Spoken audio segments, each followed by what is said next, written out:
Il était une fois, dans un univers magique qui reliait la Terre et la Lune, un géant de la Lune nommé Monaro et une belle géante de la Terre appelée Blue.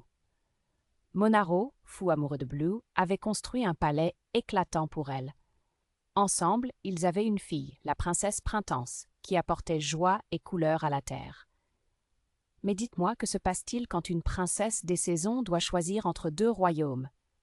Accrochez-vous, car l'aventure ne fait que commencer. En grandissant, la princesse Printemps était comme une fleur au printemps, attirante et rayonnante. Elle attirait de nombreux prétendants, mais aucun ne réussissait à la charmer. Puis, un jour, le magnifique géant du soleil, Solaris, s'approcha d'elle. Avec un sourire qui pourrait faire fondre un glaçon, il lui déclara « Princesse Printemps, veux-tu m'épouser et vivre dans mon royaume radieux ?» Et voilà, notre héroïne tomba amoureuse comme une fleur qui s'épanouit au soleil. Mais devinez quoi? Elle avait peur de quitter sa douce mère, Blue. Solaris, avec l'intelligence si brillante qu'il pourrait éclairer des ampoules, comprit les sentiments de la princesse Printemps. Il lui proposa un compromis pratique. « Épouse-moi, et tu pourras vivre avec ta mère pendant 3 mois chaque année. » Imaginez, un mariage royal avec un abonnement à l'amour de maman. Ravis et déterminés, ils célébrèrent un mariage flamboyant. Mais après la fête, la princesse Printemps se sentit triste. Loin de Blue, tout semblait un peu gris. Un jour, Blue se promenait, joyeuse comme un nuage duveteux, quand elle rencontra Crystal, la géante des glaces. « Oh, ça a l'air frais ici, mais pas trop !» s'exclama-t-elle.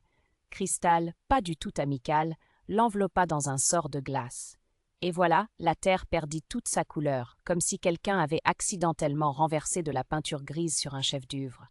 Monaro et Solaris découvrirent rapidement que Blue avait besoin de leur aide et ils décidèrent de s'unir pour la sauver. Après tout, une maman bien-aimée n'est pas à prendre à la légère. Monaro et Solaris s'approchèrent de Crystal, déterminés à la convaincre de libérer Blue. « Libère notre reine ou prépare-toi à avoir un affrontement de feu contre la chaleur », dirent-ils fièrement. Mais Crystal, avec un sourire glacé, posa une condition. « Je veux régner sur la terre pendant 3 mois. » Après une petite dispute qui aurait pu faire rougir les plus grands avocats, ils convinrent d'un nouvel accord. Chaque année, la princesse Printemps vivrait 3 mois avec Blue et 3 mois avec Solaris. Comme une pizza bien garnie, tout le monde pouvait y trouver sa part. Juste avant de conclure, laissez-moi vous dire une petite blague sur les saisons.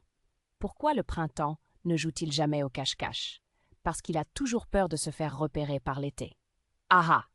Mais sérieusement, quelle saison préfériez-vous? La chaleur de l'été ou la douceur du printemps? C'est un dilemme digne d'une vraie guerre des saisons. Enfin, Blue fut libérée et la terre retrouva sa couleur éclatante. Les fleurs dansaient joyeusement et les oiseaux chantaient à tue-tête. Chaque année, la princesse Printemps apportait la beauté du printemps à sa mère, tout en vivant l'été radieux avec Solaris. Ensemble, ils accueillèrent leur fils Mousson, qui amenait la pluie pendant 3 mois. Imaginez un peu la fête. Pluie, soleil et couleurs dansent ensemble comme dans un grand bal.